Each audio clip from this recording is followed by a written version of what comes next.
Guys आज मैं एक नया वीडियो लेके आया हूँ। इस नए वीडियो में आपको मैं आज मैट्रिक्स का एक टॉपिक रह गया है अभी तो वो बताने आया हूँ। और टॉपिक का नाम है मैं application of matrices to the solution of linear equation.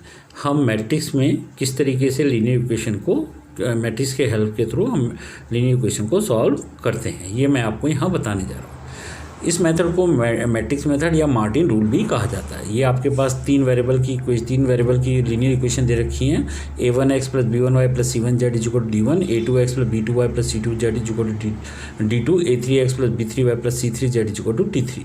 अब आपको बोला जाएगा इसमें कि आप x y z की वैल्यू निकालिए। तो हम यहाँ पर सबसे पहले मैट्रिक्स इक्वेशन बनाते हैं। मैट्रिक्स इक्वेशन को रिप्रेजेंट किया जाता है ax = b और नेक्स्ट स्टेप में हम ये लिखते हैं x = a इनवर्स b। बहुत से बच्चे यहाँ पर लिख देते हैं x = b a इनवर्स ये रॉन्ग होता है। हमेशा यही लिखा जाता है x = a इनवर्स b। यहाँ पर x जो मैट्रिक्स होता है वो जो आपके पास लीनियर इक्वेशन में तीन वेरिएबल होते हैं x y z को उसको कॉलम फॉर्म में बना दिया जाता है एक मैट्रिक्स उन वेरिएबल से, तो वो कैपिटल X के द्वारा रिप्रेजेंट किया जाता है। हमारे पास जो राइट हैंड साइड में कॉन्स्टेंट टर्म होते हैं उनको कॉलम फॉर्म उनको लेकर हम एक कॉलम फॉर्म में मैट्रिक्स बना देते हैं, उसे कैपिटल B से रिप्रेजेंट करते हैं। एक्स वाई जेड के कोफिशिएंट को कंसीडर करके हम एक मैट्रिक्स बनाते हैं जिसे कैपिटल A से रिप्रेजेंट करते हैं। और याद रखिए आगे हम सबसे पहला स्टेप जो करते हैं वो करते हैं डिटरमाइन A निकालते हैं। डिटरमाइन निकालना मैंने 3/3 का डिटरमाइन निकालना मैंने पीछे सिखा रखा है। तो आप डिटरमाइन A निकालेंगे तो दो कंडीशन होती हैं, या तो डिटरमाइन A की वैल्यू 0 आएगी या डिटरमाइन A की वैल्यू ≠ 0 आएगी।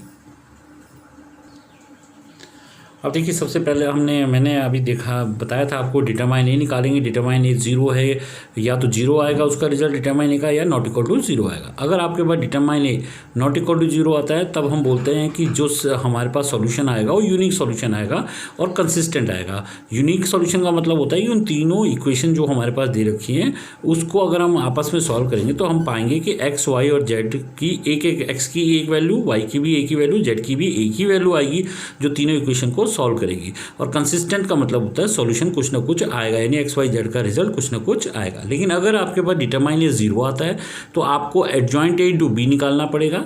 आपको क्या करना पड़ेगा, अगर डिटरमाइन A अगर = 0 आता है तो आपको एडजॉइंट A × B निकालना पड़ेगा। अगर adjoint A × B ≠ null matrix, यहाँ 0 का मतलब है ≠ नल मैट्रिक्स यहाँ पर। तो अगर ये कंडीशन सेटिस्फाइड होगी तो आप बोलोगे नो सॉल्यूशन इनकंसिस्टेंट, यानी कि आप बोलोगे कि आपके पास ना तो कोई एक्स की वैल्यू और ना वाई की ना जेड की, आप नहीं पता आपको कि कोई, यानी कि नो सॉल्यूशन का मतलब है कि आपको एक्स वाई जेड की वैल्यू आप नहीं निकाल सकते। लेकिन अगर एडजॉइंट A × B अगर आपका नल मैट्रिक्स आता है तो आप बोलोगे कि infinite many solution and consistent. इसका मतलब बहुत सारी एक्स की वैल्यू, बहुत सारी वाई की वैल्यू, बहुत सारी जेड की वैल्यू है जो तीनों इक्वेशन को सेटिस्फाइड कर सकती हैं। कंसिस्टेंट का मतलब है कि एक्स वाई जेड का तीनों का कुछ ना कुछ रिजल्ट ज़रूर निकलेगा। अब देखिए एक एग्जांपल के थ्रू मैं आपको बताने की कोशिश कर रहा हूँ कि किसी भी हमारे पास 3 वेरिएबल की लीनियर इक्वेशन दे रखी हैं, ये इनके थ्रू हम एक्स वाई जेड की वैल्यू कैसे निकालते हैं बाय मैट्रिक्स मेथड। क्वेश्चन में ऑलरेडी लिखा रहता है कि बाय मैट्रिक्स मेथड या मार्टिन मेथड अप्लाई करके सिस्टम ऑफ इक्वेशन को सॉल्व करके एक्स वाई जेड की वैल्यू निकालो। तो देखिए सबसे पहले क्या करते हैं, सबसे पहले जो हमारे पास ये लीनियर इक्वेशन दे रखे हैं इनके बेस पर हम मैट्रिक्स इक्वेशन लिखते हैं ax = b और नेक्स्ट स्टेप में लिखते हैं capital X = a inverse b। हमेशा याद रखिए बहुत सी जगह बच्चे capital X = b a inverse लिख देते हैं, ये गलत है। पहले a इनवर्स आएगा फिर b लिखा जाएगा। a इनवर्स भी एक मैट्रिक्स को रिप्रेजेंट करता है, ये मैं ऑलरेडी आपको पीछे समझा चुका हूँ। तो जब हम मैट्रिक्स मेथड निकालते हैं तो कैपिटल X का मतलब होता है जो वेरिएबल हमारे पास होते हैं एक्स वाई जेड, इनसे इस वेरिएबल को हम कॉलम फॉर्म में लिख देते हैं और एक मैट्रिक्स बन जाता है 3/1 ऑर्डर का। इसे हम कैपिटल X से रिप्रेजेंट करते हैं। यहाँ पर b एक मैट्रिक्स बनता है, वो भी 3/1 ऑर्डर का बनता है। जो हमारे पास लीनियर इक्वेशन दे रखी होती है उसमें राइट हैंड साइड में जो कॉन्स्टेंट टर्म होते हैं उन कॉन्स्टेंट टर्म से हम एक मैट्रिक्स भी बनाते हैं 3/1 ऑर्डर का। और कैपिटल A एक मैट्रिक्स होता है जो एक्स वाई जेड के कोफिशिएंट से हमारे पास बनाया जाता है।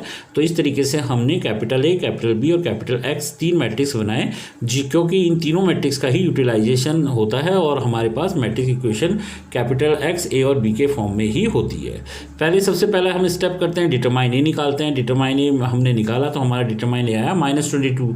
इट्स मीन्स डिटरमाइन की value value not equal to zero आई, तो हमारी कौन सी कंडीशन सेटिस्फाइड आई, डिटरमाइन ए अगर आपका नॉट इक्वल टू जीरो होता है तो इसका मतलब system have a unique solution and consistent. इसका मतलब हमने पाया कि एक्स वाई जेड की तीनों की वैल्यू, एक्स की केवल एक वैल्यू, वाई की भी केवल एक ही वैल्यू, जेड की भी केवल एक ही वैल्यू होगी जो तीनों इक्वेशन को सेटिस्फाइड करेगी।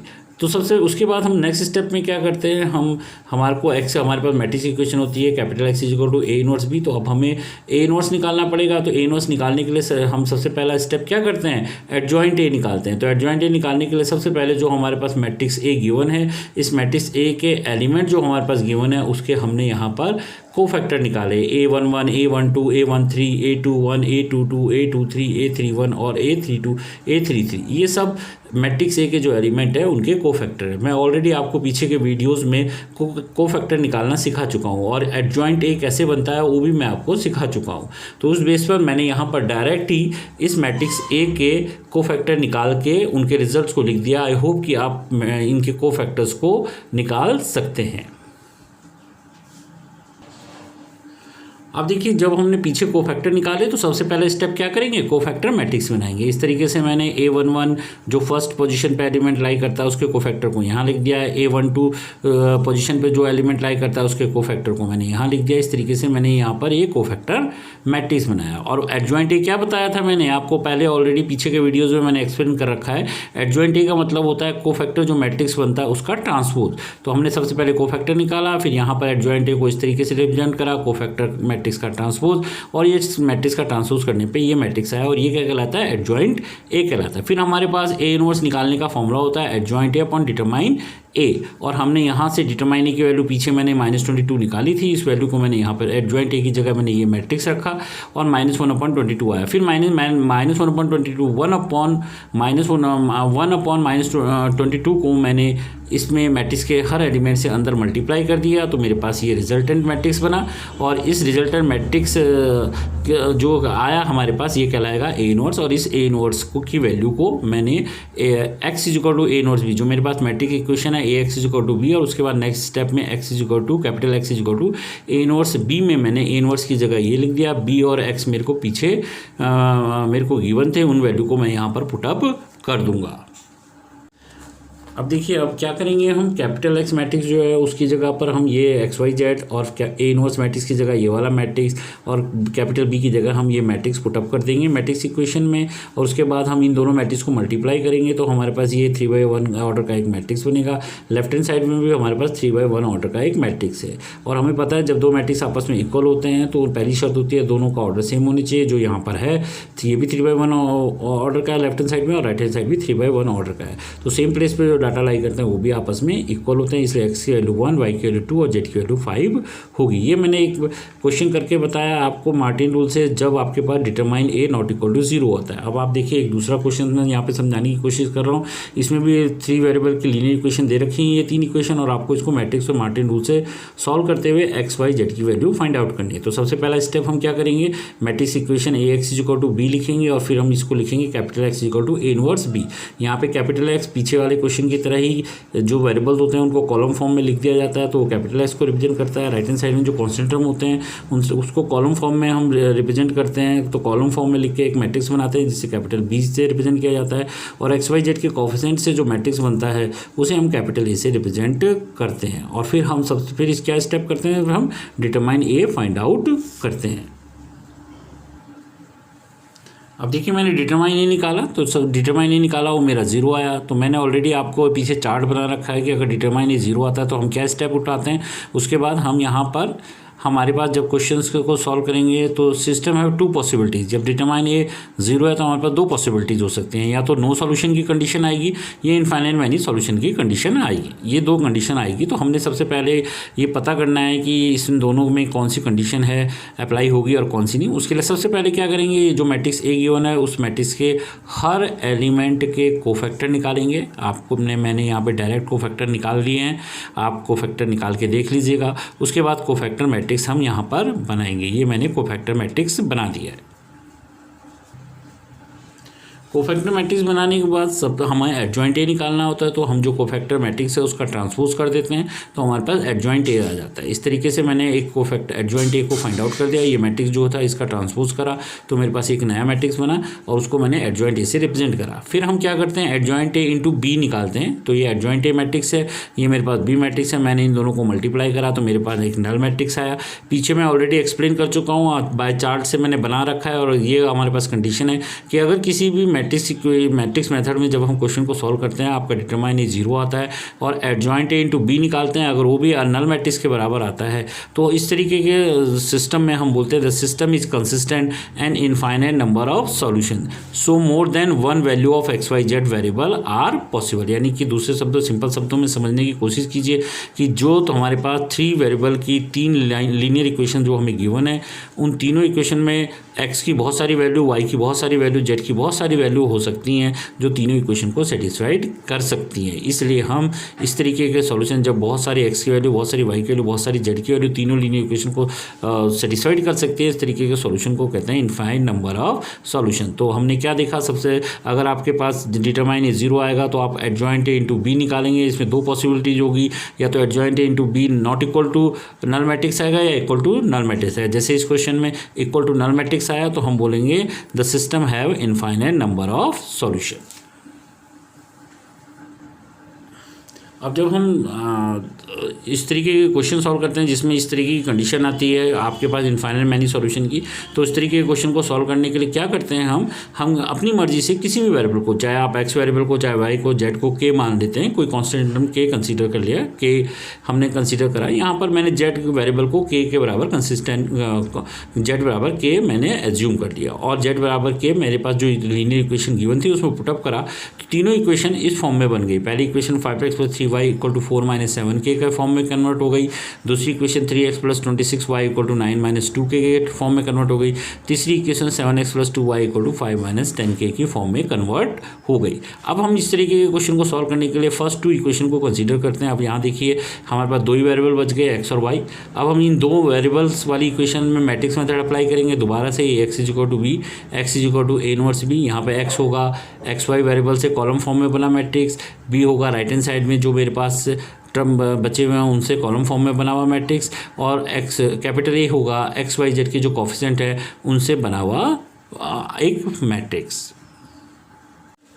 अब जो हम हर एलिमेंट के यहाँ कोफैक्टर्स निकाल लेंगे, जैसे मैंने फर्स्ट एलिमेंट का निकाला, सेकंड का निकाला, थर्ड फोर्थ का एक कोफैक्टर निकाला, फिर कोफैक्टर मैट्रिक्स बनाया, फिर इस कोफैक्टर मैट्रिक्स का ट्रांसपोज किया तो हमारे पास एडजॉइंट ए आ जाता है। तो ये मेरे पास कोफैक्टर मैट्रिक्स आ गया, कोफैक्टर मैट्रिक्स का ट्रांसपोज वाला मैट्रिक्स आ गया जिसे मैंने एडजॉइंट ए कहा गया। फिर मैंने डिटरमाइन ए निकाला, तो मैंने जब डिटरमाइन ए निकाला मेरे पास जो डिटरमाइन ए आया वो मेरे पास आया 120। ये मेरे पास मैं जब इनका डिटरमाइन निकालूंगा तो मेरे पास आएगा डिटरमाइन ए 121। तो 121 मेरे पास डिटरमाइन ए आया। फिर मैंने A inverse equal to adjoint A upon determinant A वाला फॉर्मूला लगाया। तो अब इस ए इनवर्स की ये वैल्यू मैंने मैट्रिक्स मेथड में यहाँ पर पुटअप कर दी। ए इनवर्स की जगह मैंने यहाँ पर ये वैल्यू पुटअप कर दी एडजॉइंट ए अपॉन डिटरमाइन ए, तो मेरे पास ये ए इनवर्स का रिजल्ट आया। और बी की जगह मैंने आपके पास जो राइट हैंड साइड में कॉन्स्टेंट टर्म थे वो मैंने यहाँ पर लिख दिए, और कैपिटल एक्स, एक्स और वाई से रिप्रेजेंट करा। इन दोनों को मल्टीप्लाई करा और फिर 1/21 को भी मैंने पूरा इसको सॉल्व किया। तो मेरे पास एक्स की वैल्यू ये के टर्म में, वाई की वैल्यू भी के टर्म में आई, और जेड बराबर के मैंने मान रखा था। तो अब हमारे पास एक इक्वेशन बची थी, जो 3 इक्वेशन में से एक इक्वेशन बची थी। पहली 2 इक्वेशन में ही मैंने जेड बराबर के रखा था। तो जो तीसरी इक्वेशन बचती है उसमें एक्स की वैल्यू के टर्म में, वाई की वैल्यू के टर्म में, जेड की वैल्यू के टर्म में रख देते हैं, और फिर देखते हैं कि वो राइट हैंड साइड में जो तीसरी इक्वेशन ये मेरे पास है 7x + 2y + 10z = 5। तो लेफ्ट हैंड साइड में मैं ये तीनों वैल्यू रखूँगा, एक्स और वाई जेड, और एक्स वाई और जेड की के टर्म में, और देखूँगा सॉल्व करके कि वो equal to right hand side के बराबर, यानी सॉल्व करने पे 5 आ रही है कि नहीं आ रही है। अगर left hand side equal to right hand side आ रहा है तो हम बोलेंगे सिस्टम है इनफाइनाइट मैनी सोल्यूशन, यानी कि इन तीनों इक्वेशन को सॉल्व करने पे हमने पाया एक्स की बहुत सारी वैल्यू, वाई की बहुत सारी वैल्यू, जेड की बहुत सारी वैल्यू हो सकती है। इन तीनों इक्वेशन को सॉल्व करने पे हमने ये पाया। लेकिन अगर left hand side not equal to 0 आता तो हम बोलते हैं कि सिस्टम हैव नो सॉल्यूशन, यानी हम नहीं बता सकते एक्स वाई जेड की कोई पॉसिबिलिटीज़ हो सकती है। अब देखिए मैं एक और एग्जांपल लेके आया हूँ इसे मैट्रिक्स मेथड से सॉल्व करने के लिए। फिर अगेन ये 3 इक्वेशन दे रखी हैं, तो मैंने सबसे पहले मैट्रिक्स इक्वेशन लिखी ax = b। तो capital X is equal to A inverse B. Capital X को मैं इस तरीके से रिप्रेजेंट करूँगा, वेरिएबल जो है मेरे पास गिवन है उनसे कॉलम फॉर्म में बना मैट्रिक्स वो कैपिटल एक्स को रिप्रेजेंट करेगा। कैपिटल ए मैट्रिक्स जो होगा एक्स वाई जेड के जो कोफिशिएंट होंगे उनसे बना मैट्रिक्स, और कैपिटल बी जो होगा राइट हैंड साइड में जो कॉन्स्टेंट टर्म होते हैं उनसे बना मैट्रिक्स। फिर हम डिटरमाइन ए निकालेंगे, अगर वो जीरो आता है तो नेक्स्ट स्टेप क्या करेंगे, एडजॉइंट ए इंटू बी निकालेंगे और देखेंगे कि वो जीरो नल मैट्रिक्स आता है या not equal to null matrix है। जैसे इस वाले केस में not equal to null matrix आ रहा है, तो ऐसे केस अगर आपके पास आता है तो आप बोलेंगे the system have no solution, और इसके आगे आपको कोई ज़रूरत नहीं है क्वेश्चन को सॉल्व करने की। यानी आपने ना तो कोई एक्स की वैल्यू, ना कोई वाई की वैल्यू, ना कोई जेड की वैल्यू ऐसी हो सकती है तीनों जो तीनों इक्वेशन को सेटिस्फाइड करती हो।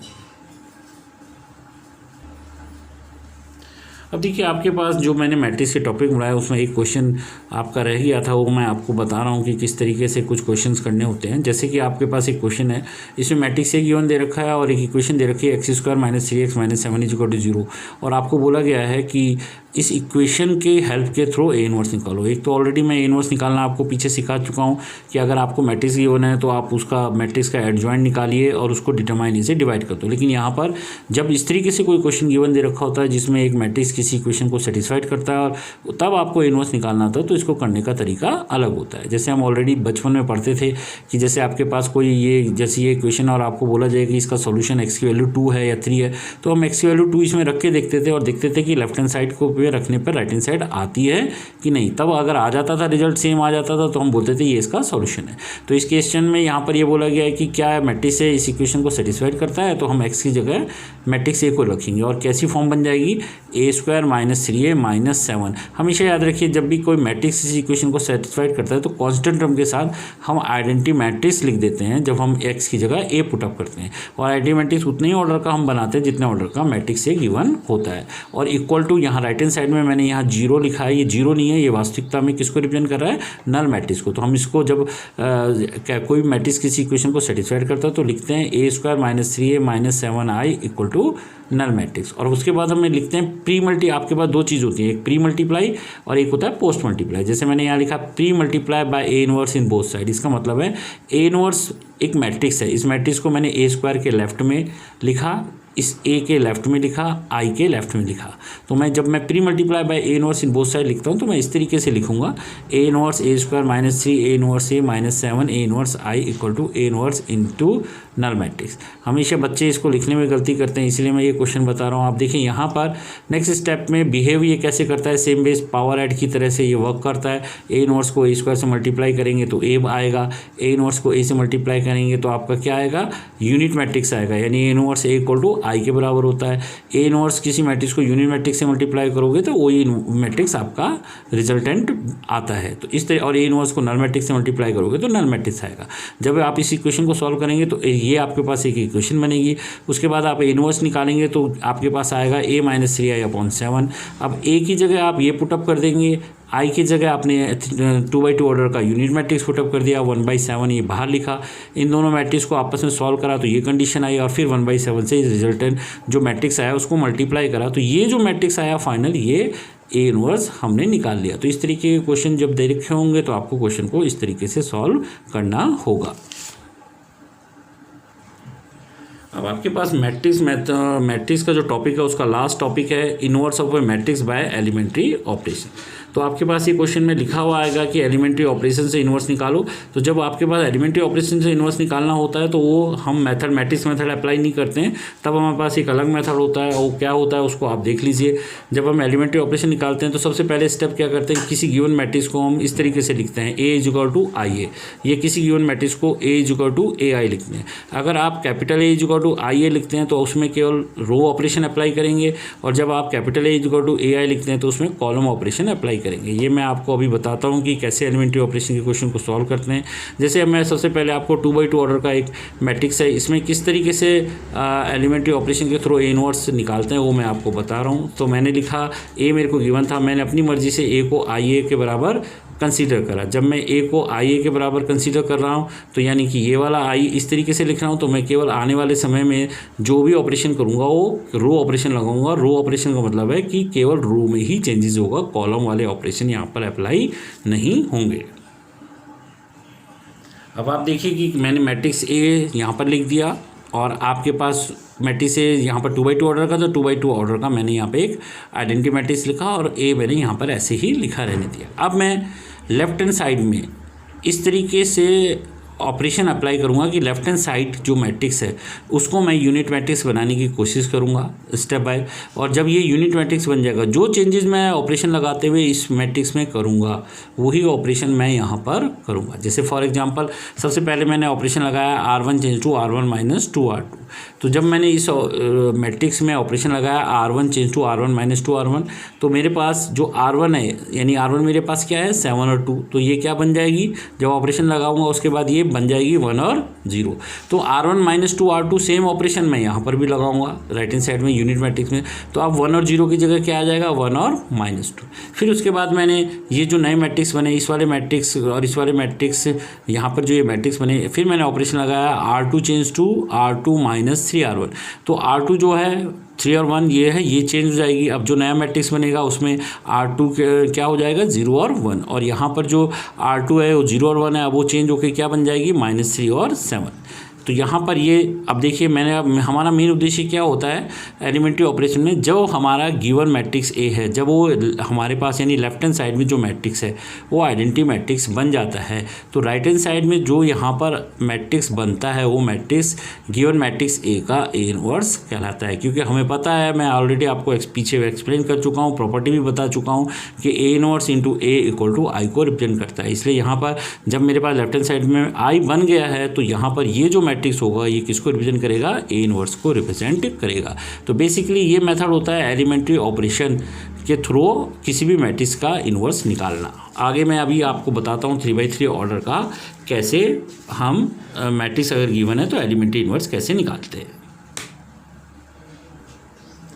अब देखिए मैं आपको 3x3 ऑर्डर का अगर मैट्रिक्स के दे रखा है आपको और एलिमेंट्री ऑपरेशन से उस मैट्रिक्स का इन्वर्स निकालना है तो आप कैसे निकालते हैं वो मैं आपको बताने जा रहा हूँ। देखिए सबसे पहले हम लिखेंगे A equal to I A. Basically मैं ए इक्वल टू आई ए इसलिए अप्लाई करता हूँ, वो आपके ऊपर डिपेंड है क्योंकि सिंपल हो जाता है, रो टू रो ही चेंजेस होंगे और कोई ऑपरेशन इसमें लगेंगे नहीं, इसलिए मैं मैट्रिक्स ए को आई ए लिख देता हूँ। आपकी मर्जी है, आप इसको ए इक्वल टू ए आई लिखेंगे तो आपको कॉलम टू कॉलम ही चेंज कर सकते हैं, रो टू रो ऑपरेशन उसमें नहीं लगेंगे। इस चीज़ का ध्यान रखना है एलिमेंट्री ऑपरेशन को अप्लाई करते हुए। तो आपके पास मैट्रिक्स है ये गिवन था, मैंने आई की जगह 3x3 ऑर्डर का एक आइडेंटिटी मैट्रिक्स लिखा, फिर मैंने यहाँ पर ये कैपिटल ए एच टीज उतार दिया। फिर मैं इस तरीके से देखिए मैंने ऑपरेशन लगाया यहाँ पे R1 यानी कि फर्स्ट रो को चेंज करा, तो फर्स्ट रो ये वाले मैट्रिक्स में फर्स्ट रो में जो चेंजेस किया वो इस ऑपरेशन के थ्रू किया, तो जो नेक्स्ट मैट्रिक्स बना उसमें R1 मेरे पास ये बन गए। उसी तरीके से इस वाले मैट्रिक्स में R1 में को चेंज करा इस वाले ऑपरेशन के थ्रू, तो मेरे पास ये जो नया मैट्रिक्स बना वो ये बन गया। इस तरीके से मैंने नेक्स्ट फिर ये ऑपरेशन और ये दोनों ऑपरेशन एक साथ लगाए तो मेरे पास इस मैट्रिक्स में R2 और R3 चेंज होकर एक नया मैट्रिक्स ये बना देंगी। और इसी तरीके से जो ऑपरेशन इसमें लगा वही ऑपरेशन R2 इसमें और इसमें लगा तो एक नया मैट्रिक्स मेरे पास ये बन गया। अब देखिए उसके बाद हमने क्या करना है, इस तरीके से डिफरेंट ऑपरेशन में लगाता चला गया और ऑपरेशन तब तक लगाता चला जाऊंगा जब मेरे पास लेफ्ट हैंड साइड में आइडेंटिटी मैट्रिक्स ना बन जाए। जब मेरा left hand side identity matrix बन जाएगा तो ए के साथ जो ये मैट्रिक्स होगा ये इनवर्स मैट्रिक्स कहलाएगा, क्योंकि A inverse into A equal to I को रिप्रेजेंट करता है। इस तरीके से ए इनवर्स जो होगा किसी गिवन मैट्रिक्स ए का इनवर्स मैट्रिक्स मैंने फाइंड आउट कर लिया। इस तरीके से प्रोसीजर, इस तरीके का जो प्रोसीजर होता है, इस तरीके का जो क्वेश्चन सॉल्व करने का तरीका होता है उसे हम इनवर्स मेथड, इनवर्स निकालने का मेथड कहते हैं। इनवर्स किसी मैट्रिक्स का बाय एलिमेंट्री ऑपरेशन। आपके पास जब भी क्वेश्चन में गिवन होगा तो आप इस तरीके से करेंगे। अब मैंने आपको ये मैट्रिक्स का टॉपिक पूरा कंप्लीट कर दिया। अगले वीडियो में मैं आपको डिटरमिनेंट्स का टॉपिक्स कराऊंगा कि किस तरीके से डिटरमिनेंट्स करते हैं। तो आप मैट्रिक्स से जितने भी रिलेटेड क्वेश्चंस हैं आप इनको यहाँ पर कर लीजिए और आई होप कि आप मैट्रिक्स के सारे क्वेश्चंस कर लेंगे। चाहे आप इसमें आरडी अप्लाई कीजिए, चाहे आप ओपी मल्होत्रा अप्लाई कीजिए। मैं पहले भी कह चुका हूं कि आपके ऊपर यही नहीं है, आप एनसीईआरटी कीजिए, ओपी मल्होत्रा कीजिए, आरडी शर्मा के क्वेश्चन कीजिए। डिफरेंट क्वेश्चन करेंगे, जितना ज़्यादा नंबर ऑफ प्रैक्टिस करेंगे उतना ही आपको मैथमेटिक्स में फ़ायदा होगा। अब मैं आपको आगे नए वीडियो के साथ मिलूँगा तो मैं उसमें आपको डिटरमिनेंट्स निकालना सिखाऊँगा।